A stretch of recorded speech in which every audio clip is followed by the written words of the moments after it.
So I'll begin. Let me first introduce, according to me, who an entrepreneur is. An entrepreneur is someone who starts their own business, especially when it involves building something innovative by taking financial risks. Now, I know it's a long meaning. I don't want you all to mug it up. But remember these three keywords: opportunity, innovation, and risk. Hold tight to these three keywords for the rest of your life because these are your building blocks. I belong to a generation, what I call myself as the AGEM, Advanced Generation X, Early Millennials. We have been perhaps one of the luckiest generations to have witnessed various technical trends. Facebook, Uber, Airbnb, they all help us buy time just so that we can do what we want and enjoy our lives. They have built the real meat. I was a computer science engineer and I was fascinated with technology. But it was rather an overwhelming experience and an engaging one when I started using these techs to build something really cool. A few early episodes and I was knocked into the world of entrepreneurship. So that was my quick definition of an entrepreneur. Now the next question I want you all to ask yourself is, why do you want to become an entrepreneur? Well, for a very long time, even during my undergrad days, I had these cravings, these dreams, this desire to build a future. For me, that was step number one. Well, from that moment onwards, I had to kind of come up and ensure that all my energies are channeled creatively. Creating creativity, or sometimes I call it innovation, is rather a tedious task. You have to do something again and again and again and again till the time you stop failing. Perseverance is one of the key attributes or core characteristics of an entrepreneur. Well, you know, all my talk till now has been like tense. I want you all to take a step back, relax, and feel the power of internet. Feel what the World Wide Web has given, how it empowered the big internet giants of today just so that they could build their big conglomerates brick by brick from scratch. From the learnings of the great entrepreneurs we all have been following all our lives, I'll give you a two-step guide, which is the starting point. So hear me out. Step number one, and this is my story, how I started to solve one of my core problems of my company. Identify the problem. You know, for this talk, I have kept things simple and interesting, and I picked up ideas which are common between, like, issues and dilemmas which are common in a student's life. So let's start with an interesting one. I don't have a girlfriend. Well, you've got Tinder now. I want to party. You got various apps out there that give us amazing offers, right? That thing is taken care. You want to chat fast, on the fly with everyone, WhatsApp is there. The fourth problem has been a personal one, and I'm sure you'll all be able to relate with it. I was a student when the entrepreneurship bug bit me. So I asked myself, what is the basic problem that I faced during my academic life? And the first thought that came to my mind, listen to me carefully, was, how do I avoid the answer I get? I don't have the notes I get every time when I ask my best friend or my friend or even the peers in my class. Whenever I need an assignment or notes or projects, anything, that's the standard answer I get, isn't it? Don't we all face the same problem? Creating content or, you know, assignments, projects, it's a natural habit. It's a natural habit of a student to create content. And yet, you know, we all, students all over the planet, face the same problem. So I told myself, why not build a place on the internet where I can find all the notes I want in my own style of learning and understanding on a device which is always on me. So, and fun fact, during my undergrad and my postgrad days, I was always a backbencher. I never understood what the toppers were writing, so I always needed someone to tell me what it is. So that was my eureka moment, creating Notes Gen and solving the problem of finding the best study notes. Before I got hands-on on this approach, I did my research like every entrepreneur, and there were two key interesting insights. One was, students don't have a network or a tool which is academically focused and which they love, and is not buttoned up or controlled by parents and institutions and teachers, so on and so forth. We've always been given content and we've been told this is how you have to learn it. It's always been one size fits all when it comes to learning. The second thing was that, one more thing, students still can't connect with classmates and find relevant notes and collaboratively learn together without going to Google, YouTube, Khan Academy, Coursera, whatnot. It's a wild space out there, and it's spread so huge that you have to go through every section one by one and figure out what best suits you. Second insight was that there's a common activity, there's a common habit of ours. Every student on this planet has participated in an activity called content creation, be it projects or assignments or anything. So, yet the problem was that collectively all the students had the same problem. Everyone suffered the same dilemma. So, that was it. With these two key insights, I started my engine. There's a key learning here which I want everyone to understand. If this is not fulfilled, there's no point going ahead. Every problem is a sign of an opportunity. Pick a problem and solve it.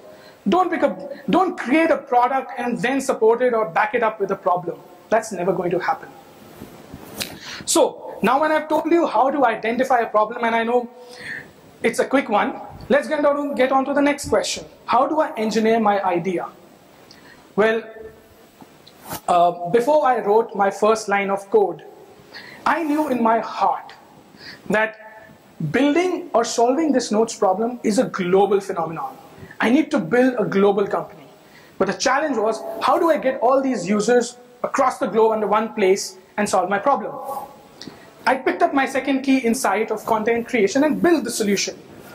Over the next couple of years, my company TEDxJUET evolved and became a hub where students all over the world came, uploaded their material, their self-prepared content, priced it, and earned from it. A truly global platform created by the students for the students. Being one of the few pure tech companies in India, I always wanted to build and still want to build TEDxJUET as the next LinkedIn or the SlideShare for student-generated content. And during my talk, this question might have popped up, that why would anyone want to come to TEDxJUET when there is Google, when there's YouTube, when there's Khan Academy, there's Coursera, there's the photocopy shop, there's the library. Why? Well, I'll share a key interesting insight. When Khan Academy was launched, people questioned Mr. Khan. They asked, why would anyone come to Khan Academy when you've got YouTube?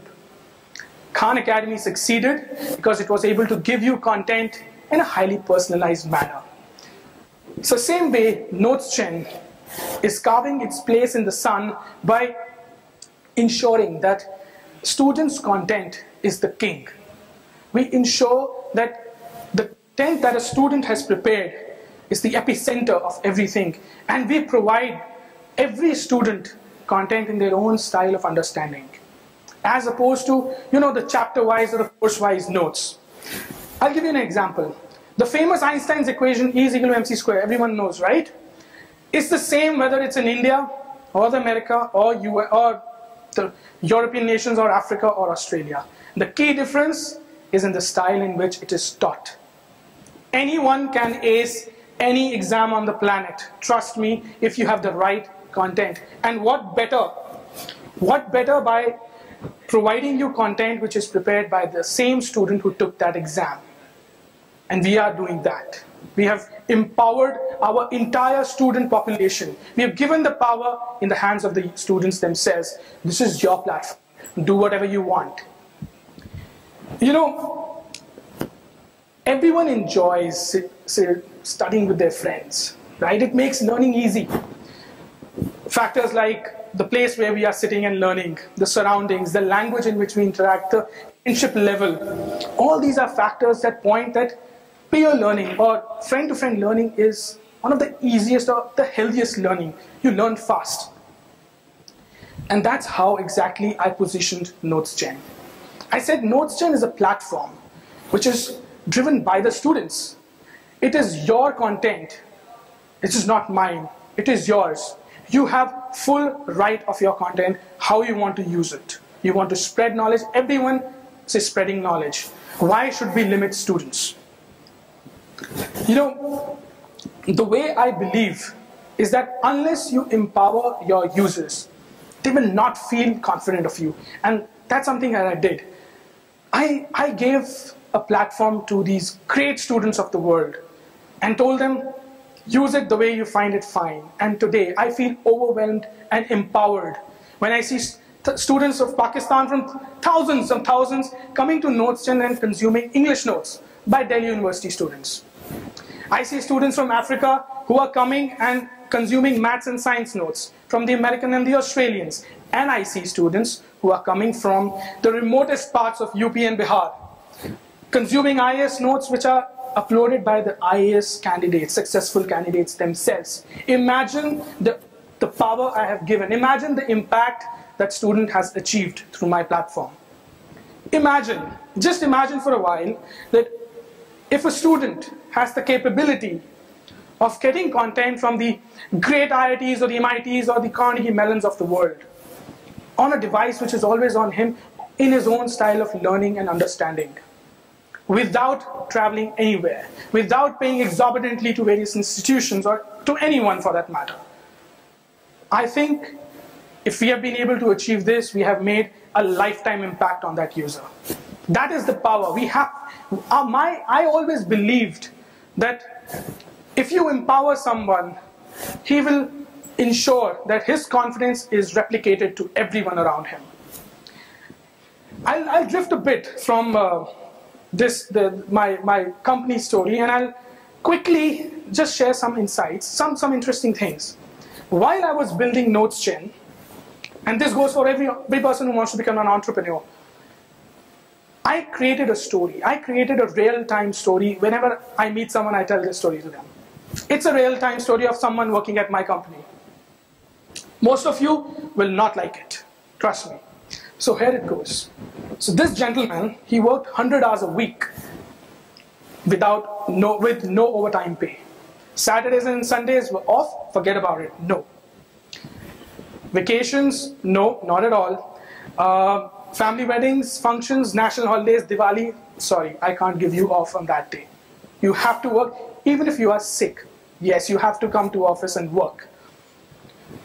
Was he a high-paid employee? No ways.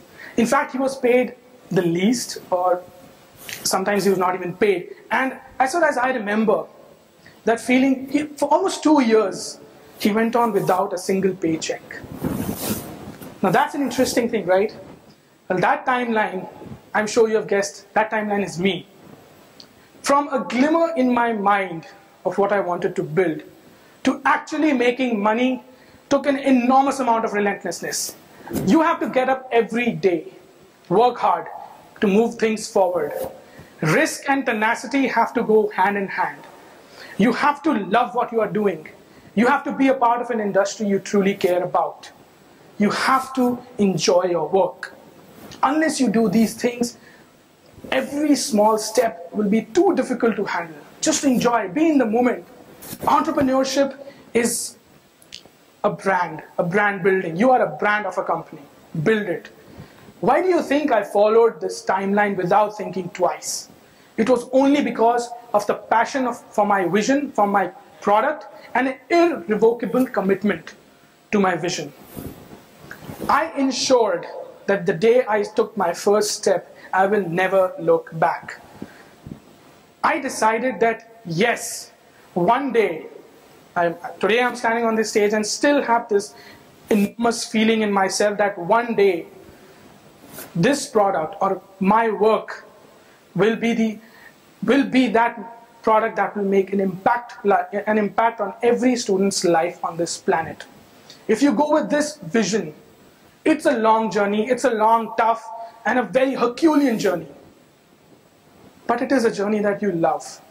It is a journey that you will enjoy. Most of my friends said that, you know, Manak, after your master's at Carnegie Mellon, why are you doing this thing, man? You can get any job offers. I said, this is the thing that satisfies me. This is the thing that I love. and I'm doing something that I love. Let me do it.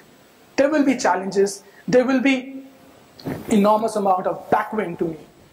But I will stay on my ground, and I'll ensure I move forward. I'll make sure that my vision, my dream, is not only with the four walls of my company, but it spreads all throughout the entire globe. It's a big vision. It's a vision which not everyone thinks about. But everyone says, okay, even I want to do this big thing. But you have to take one step at a time. And mind it, the smaller the steps are, the more balanced you are. You have to, again, I'm pinpointing, you have to enjoy. If you enjoy something internally, then the biggest of the challenges will be taken care of. Today, during these 18 minutes of my talk, many users, trust me, many users all over the world has become part of an ever-growing Node.js community. More than 1 million users. From today, I think we have crossed 190 countries who have contributed their amazing self-prepared content, be it anything, projects, assignments, anything, to a huge content repository of more than 300,000 nodes, which have been read more than 35 to 40 million times. That's the power. That's something I built. And that's something I want you to build. I hope, first of all, thank you everyone for listening to me, and I hope I have ignited that spirit of entrepreneurship, because that's the key. If I'm able to ignite something in you all, the rest you can handle. Thank you so much.